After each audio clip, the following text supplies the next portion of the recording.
Hello and welcome to Be Powerful with Liz and Lee. It's a new day and we're so glad you're here. So you can expect to hear candid conversations on what it means to be powerful. Live authentically, live in the midst of ups and downs, productively, and above all else, joyfully.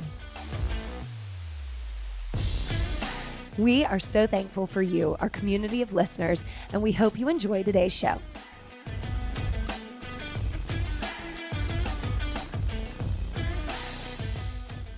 Hi, Liz. Oh my God. I'm sorry. Hello, Lee. Oh, wow. Do Are you we feel like punch drunk? No, it feels like we've been in a heavy, like a 12, like in a fight. in a fight. I used to have lip gloss on. Well, it's worn off because we've tried to do this podcast about 3 times now, and we're going to go again. Yeah, and I feel like Damn Muhammad Ali and Joe Frazier. Yeah, Oh. we barely can talk, but we decided to do round 3 because if you're not going to do it authentically, then the hell with it. Right. And so we got some stuff to say, but we're going through some shit too, right? Or who's not? Is there anybody out there? Raise your hand. Raise your hand. Raise your hand. Get on YouTube. Raise your hand if you're going through some shit right now. Okay. Thanks. Okay, good. We knew that was going to be 100%. Just you. Well done. Yeah. Let's take a deep cleansing breath. Ready? Oh, God. If you were doing a speech somewhere, you would make everybody stand up and core connect. Core connect. No, first they would put their arms straight up in the air. Okay. So they could feel their power. You know that really works, right? It does. Deep breath in, deep exhale, blow it out. Breathe in the positive, blow out the negative. Blah, blah, blah. Bullshit.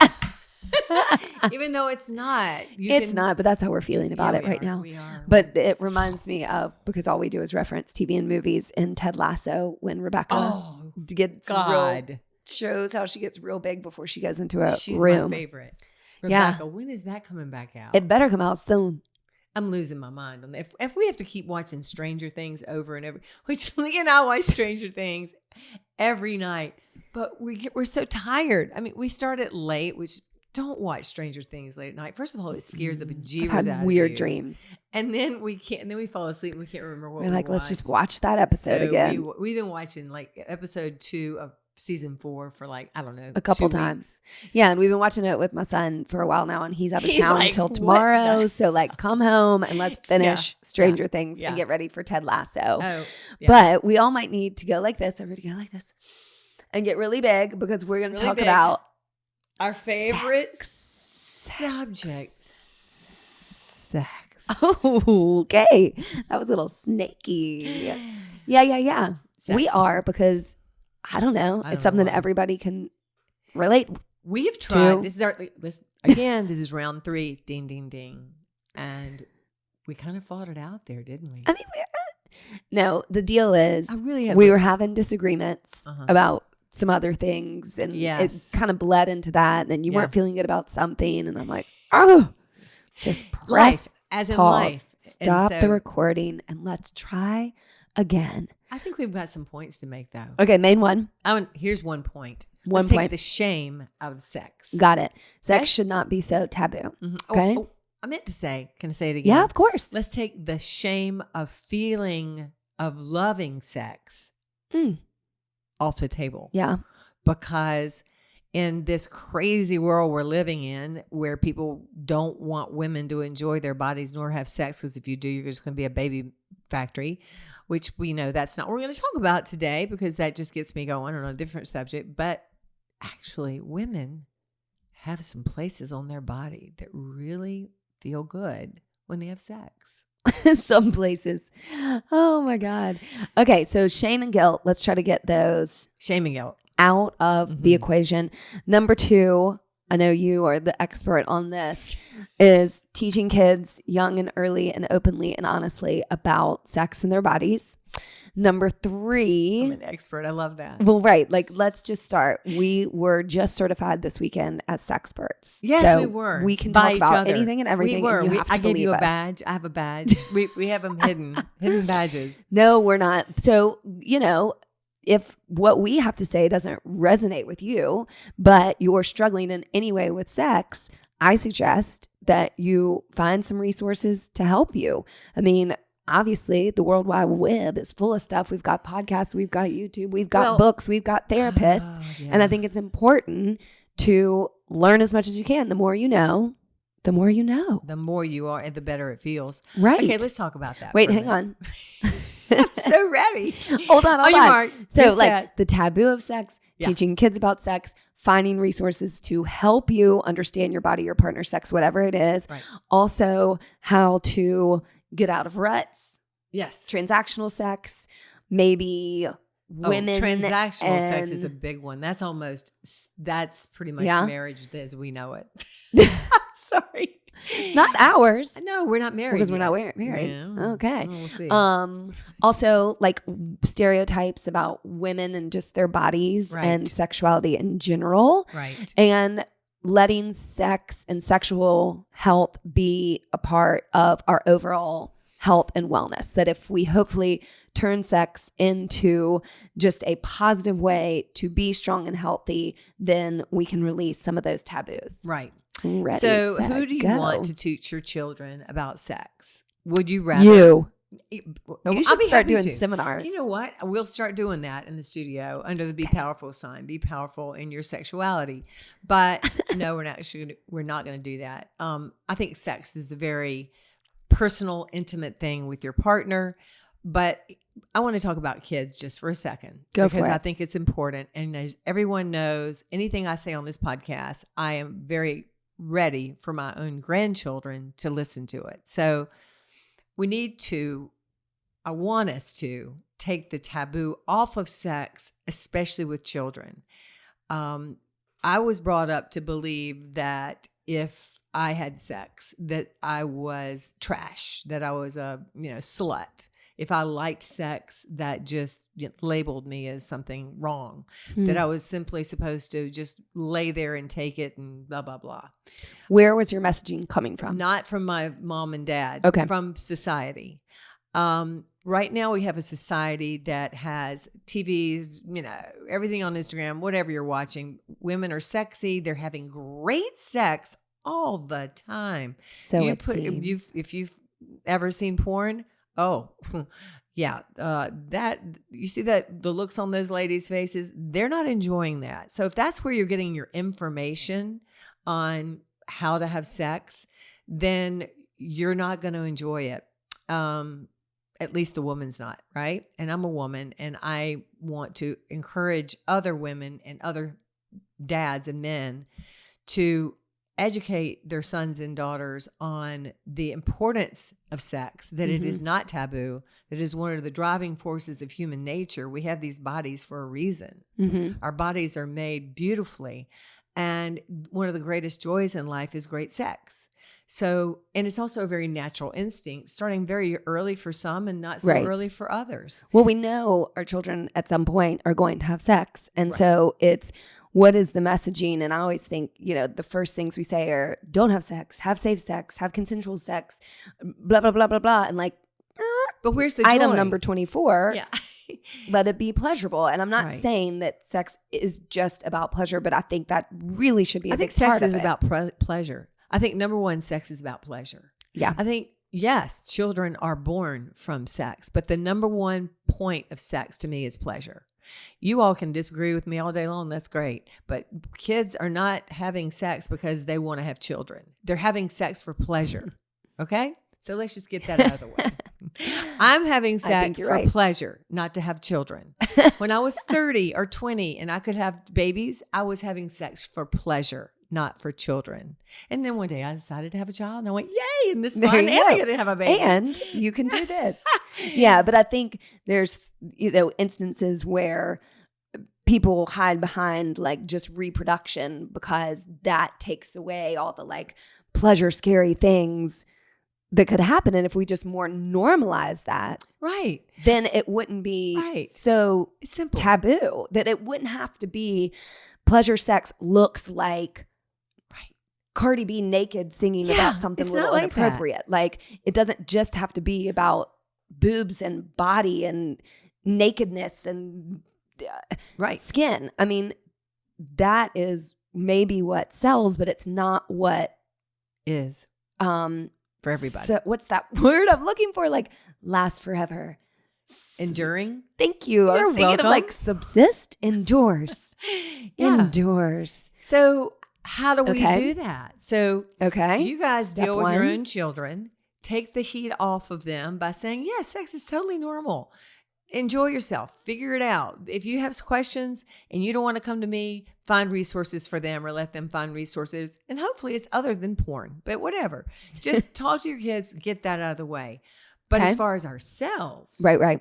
we want to take the taboo off of ourselves as well. So you were taught, your messaging that you Mhm. received was a lot about shame and sex, and it's only slutty girls or, Yeah. I mean, I've said this one before. what? If I still had that tape, I would show it. I would put it on Instagram. The tape we had in Concord High School was the slutty girl behind the stands, and she's Wow. back there like getting pregnant basically by all the people, the men, the men people, and like nothing was wrong with the boys having sex, but it was always Got it. the women having sex. Yeah. Especially the women that enjoyed it, and they had to be slutty and wear really dark red lipstick and wear really slutty clothes if they were that. So let's all just take our blinders off. Yeah. And so I was going to ask, like, when did that change for you? If it did, I mean, how long did you carry that? Not very long. I thought this was really great. I had a relationship with a guy one time who taught me what was important for men. Mm-hmm. Well, no one had taught me that. And that's important for people to learn also if you're a woman and you have a heterosexual sexual relationship. But he also helped me learn what was good for me. And nobody had ever taught me that either. Mm-hmm. So then I started trying to figure that out on myself and combine the two. And I decided sex was really great. And if it labeled me a slut, then I'll wear wear it proudly. Adult, whatever I got to wear. Yeah. Big S or something. But, Well, I think one important thing that you said was what was important or felt good for him. Right. And you want your partner to feel good. Yes. It doesn't just have to be about all of a sudden we need to empower women about themselves and what feels good. Now men have to do that to us. I think it's maybe logistically easier, and I'm not a man, and so I do not know, for a man to feel pleasure during sex all or most of the time. And it's still important to talk about empowering them in this relationship and conversation about sex, that we are women, so that is what we know. And that I think more women struggle with sexuality and knowing what feels good and sex ruts and all that feeling. But also we need to be cognizant that men are the equivalent in the playing field if you're in a heterosexual relationship, or two men in a homosexual relationship. But don't you think, and I would think, I want to know what makes you feel good. Absolutely. I would think that most good guys want to know what their woman feels if they're on a heterosexual. And I just remember when I was in those relationships, and I've had some great sex in my life, and it's always been with men except for you. Right. And I loved it, but it's not always just the penetration. It's a man that lovingly, understands or asks, does this feel good? Right. You don't have to have all the anatomy classes or the books or all that sort of thing. It's basically communicating with each other. Exactly. Which makes it so much easier for me and you, don't you think? Oh, 100%. I think that's typical with women, that we talk a lot and we know what's happening with your body because I am a woman. And so our bodies are more similar than a man to a woman's. Yeah. And so there's that. We've talked about a little bit shame, a little bit of guilt, but also vulnerability. Right. If you're a woman, listen up, men too. I mean, being vulnerable opens up such a great what a woman space. Can give to you if you are vulnerable to her. And again, we are in a same-sex relationship, so I guess we can't really talk in case about you didn't know. But I used to be in that, and I do know what works with that. And I really did enjoy that. Well, and I think women just need more conversation, more emotion. We are more intimate with sometimes our words or our feelings. We talk a lot. Obviously. And I think men should get that opportunity too. Yeah. I think we have to make it a safe place for men to feel comfortable saying whatever they have to say and not just have to listen to women Right. be ooey-eye, goo-goo gaga. Right. And back to transactional sex, which we haven't even talked I about. would say transgender. I'm like, we don't could keep know anything it about that. in the ballpark, We're going to probably. try to. Nope. Everybody has a way of doing sex. It doesn't matter who you are, how you identify. What you want to That's do right. is make sure that you, first of all, know what feels good to you so that you can communicate that to your partner. And then you've got a partner that respects you enough to also try to do those things for you. There you go. It's the trying that works too. Yeah. And it's the fun of it. And we have great sex, and I want everyone out there too.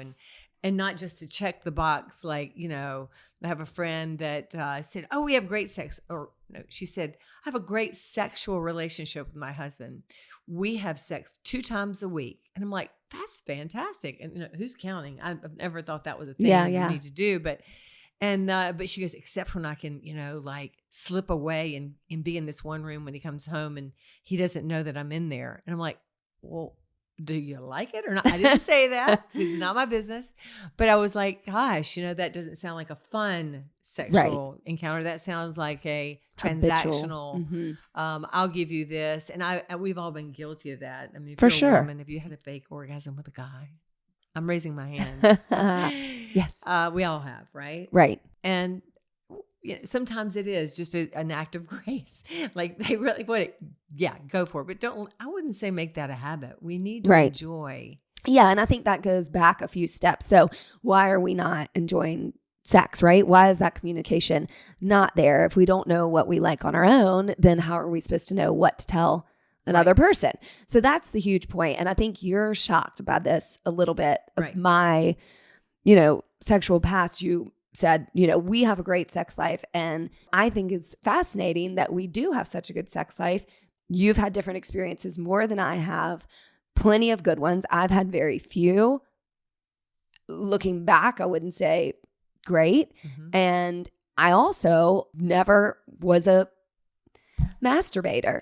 I am so proud of you for just saying that. This was one of the things we literally had an argument about in between these podcast things. And when I had lip gloss on, we were arguing. Now the lip gloss is gone.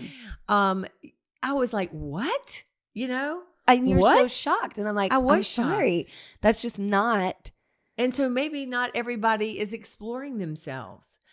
And I'm sure there is a term called asexual. Oh, guess what? You're not that. But maybe people feel that way. Right. I would give yourself a shot. I would take it. Well, here's what I have to say about that. Because you don't understand this. No, I do understand it. But you didn't experience this as much.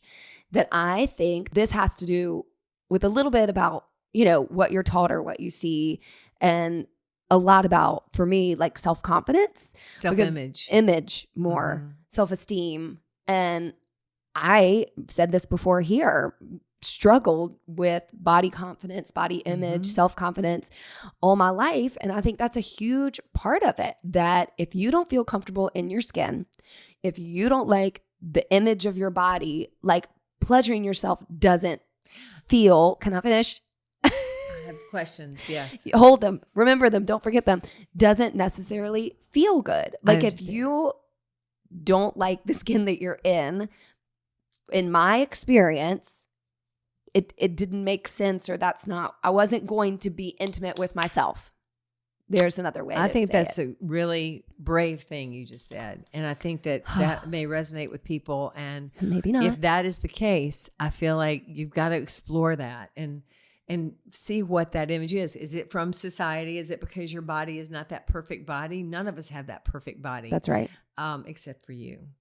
I love your body. But thank you. I think that is a shocking revelation that you gave me. And that if I'm shocked by it, I'm glad you said it, because other people might resonate to that.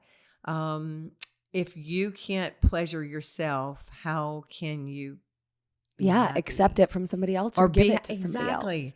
Or just how can you be happy? Oh my God. Or just, well, I think that's the thing. There's huge. A lot that goes into it. Mm-hmm. There is a lot of gray in this area of sex. There are things, there are people who have been abused, and I can't even imagine the issues and feelings Oh, me either. No, that that's people who've been abused but have that's to therapy. go through. And so there's another level of that isn't that, I've experienced that at all, but there is a level of inability to love myself in a way. But you were not sexually abused. No, we're let's be clear very on that, clear. right? Okay, so if you've ever been sexually abused, then you need to make sure you get some help for that. And that's a whole different ballgame we're talking about. So we're not talking about that. We're just talking about you had a hard time even pleasuring yourself because of whatever self-image you had. That's right. And whatever the signals you were getting from society or even other people caused you to have. And that's really strong and courageous that you admitted or just told everyone that. And second of all, if that's something that's going on with you all, find someone to talk to about that. Mm-hmm. Well, and I think that might come up for people later in life. I think women, and I can say who, have had children, your body changes. Right? Right. And correct. you might hormones go change. through hormones change. Right. And so I think there's a menopause, lot of all of that. natural things that happen that make you being okay in your body be a challenge. Right. And I think we could go on all of those. I mean, there's post baby, there is menopause. This is hormonal changes. Mm-hmm. This is all sorts of things. There's life stressors. So, but that being all of those, and there are answers for all of that. There are answers for postpartum. There are answers for hormonal changes in women's bodies. There's lubricants. There are all sorts of different things that you can do that help you regain that sense of get back in the saddle. Get back in the saddle. And so I just think what we want to do is we want to take the sting out of this. It's okay to talk about all of it. But what's not okay is to deny any of it, because the expression of sexuality is so strong in us, whether we acknowledge it or not. We are expressing sexually all the time. Mm-hmm. And it can go wrong in so many negative ways. And so we want to educate our own kids. We want to educate each other. And we want to, why not, in all the stress with the world, have you and your partner have one intimate space that brings you to a joy that only the two of you can experience. And sex does that. Right. And that's not to say that you're maybe going to have an orgasm every time, except, can I tell my joke now? You can tell your joke now. It's not even my joke. It's not a joke. This is just a funny story. We were out to dinner with friends. They're a lesbian couple who's married. Our only lesbian friends. We're two people in a same-sex relationship that do not call ourselves lesbians, but we're working on a term. So we'll get back to you on that. But they were hilarious, and they're both really young and cute. And so one of them said, this heterosexual couple goes, well, besides the obvious reasons, what's the big difference in being and having lesbian sex and having just regular sex? Why do you say don't say regular, heterosexual. Heterosexual, thank you, sex. And our new little lesbian friend, without taking a breath, goes, orgasms. and Lee and I both went, yes. There you go. And there you go. But again, because we are communicating, right?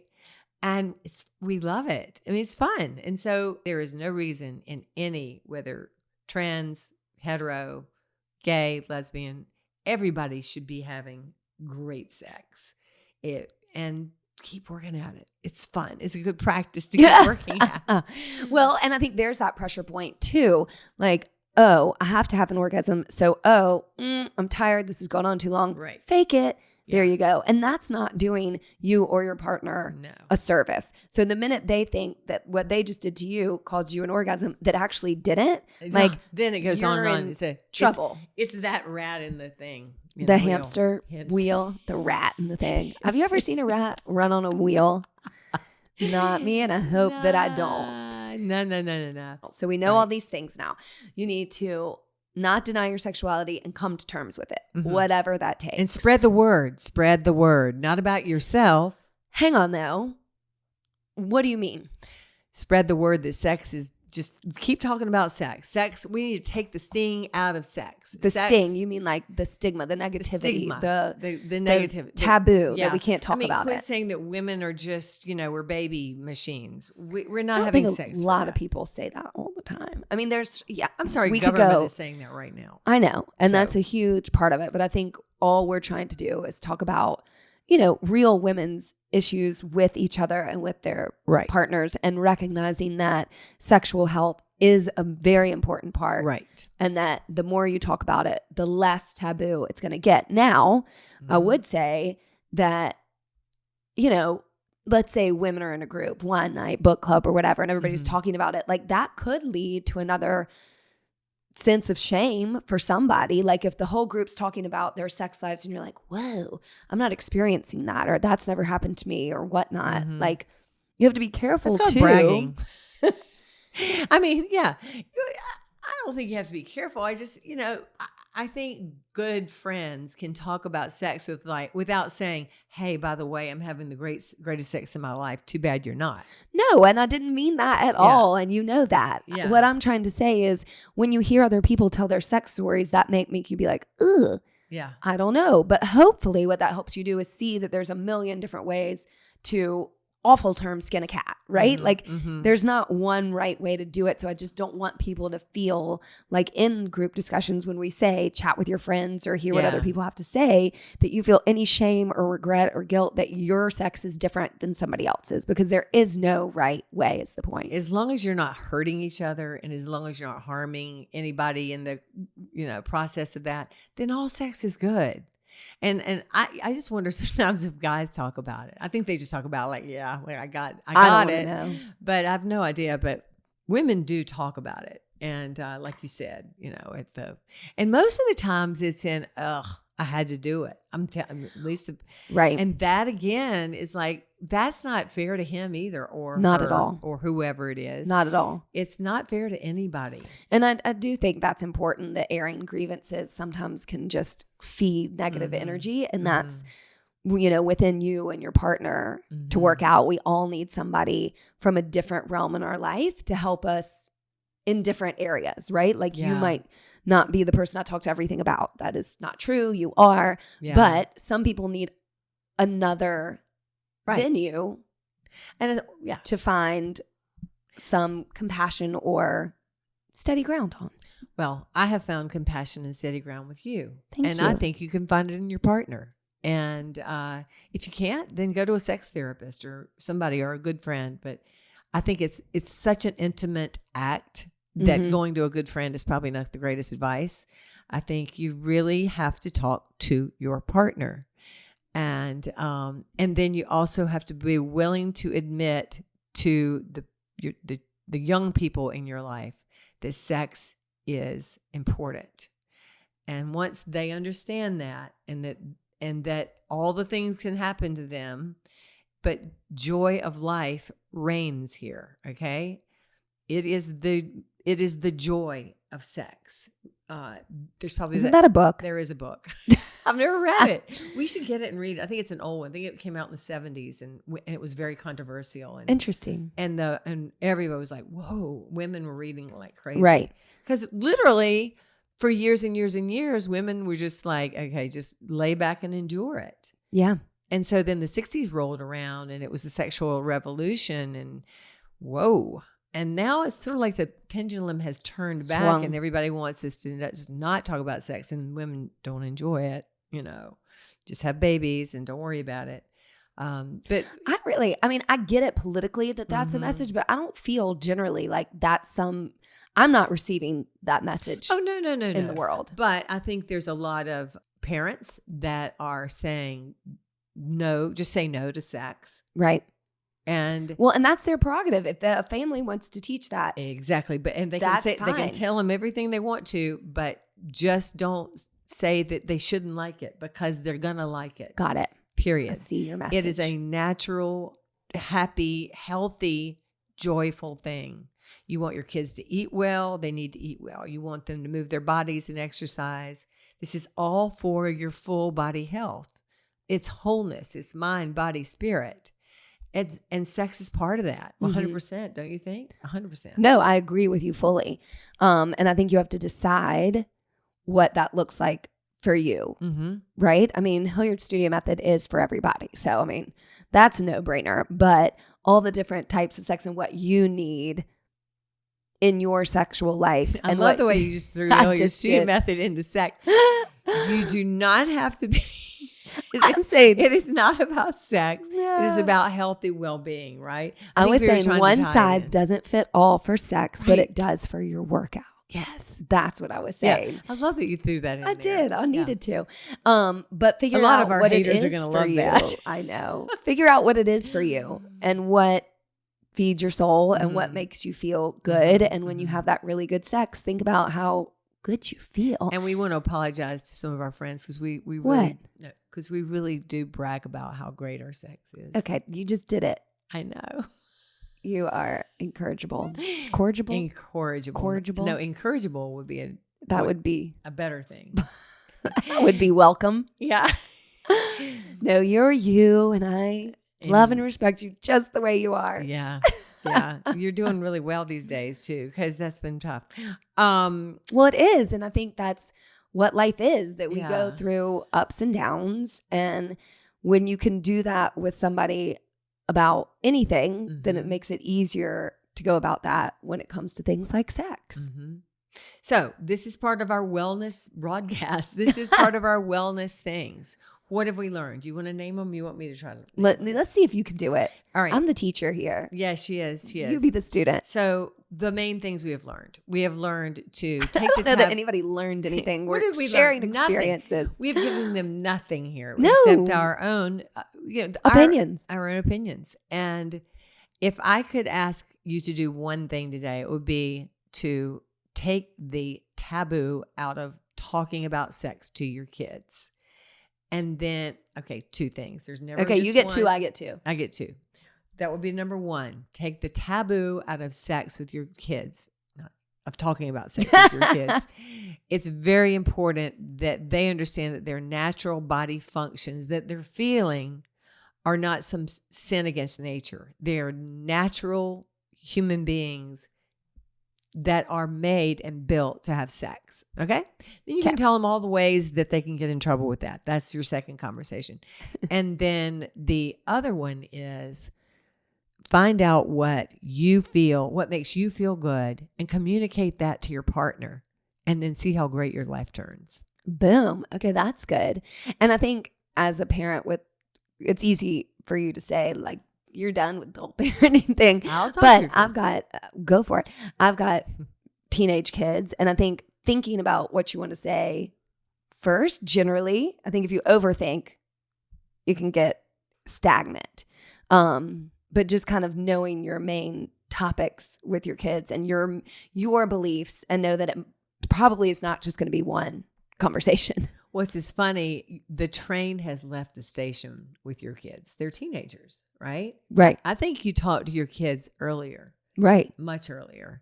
Well, you're looking at me like I haven't had these conversations. No, I was I trying to agree with remember you. if I told the story about my own daughter, which I think I have. So I won't Yeah, do you it have. again. Don't do it again. But I mean, I really kind of gave her the information about 9 or 10 because that's really kind of when they start talking about it, if not doing things. So, Okay. you know. There's was it. that. Okay. Again, Go we'll be ahead. looking forward to your workshops on It will not be involved talking with to Hilliard kids Studio about Method. sex. Okay, two things that I hope people learn to feel is that you're not alone. You're not the only one. Like, anything you're feeling is okay to feel. Okay. And kind of my admission about how I felt sexually towards myself, and how there's a lot of images and messaging thrown on us, and that sometimes you don't feel comfortable enough in your own skin to even know what you want or how you feel. And well, what I was going to say is, because I'm nervous, I don't know if I said anything right, is, it just takes one other person. And for me, it was you, to love, there's a choke up, love you and your body more than you ever thought you could. Oh, I love that.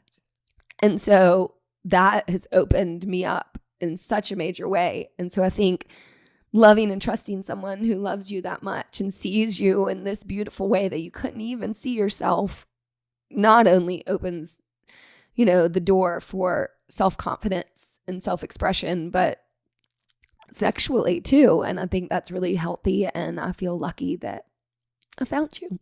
Wow. Oh, That was the best. Thank you. You're welcome. Thank you. And that's all we can do for each other. Yeah. We open each other. We That's open so our true. doors, whatever, especially the ones that are tightly shut that really are scary, or you just never thought you were good enough or worthy enough. And if you can find a partner out there that makes you feel worthy, you're not only going to find out that you're worthy, but you're going to find out that you're sort of magical and incredible. And if we do that for each other, and if you can do that for someone and they can do it for you, then you're the two luckiest people on the planet. And we want that for everybody, right? Exactly. So, Oh, bam. thank you, babe. Love you. Love you too. Thanks for listening to us today, wherever you get your podcasts. And remember, you can now find our podcast on YouTube. Yeah. If you liked it, please share, rate, and review. We love 5 stars. And we hope you'll work out with us online or in studio at HilliardStudioMethod.com.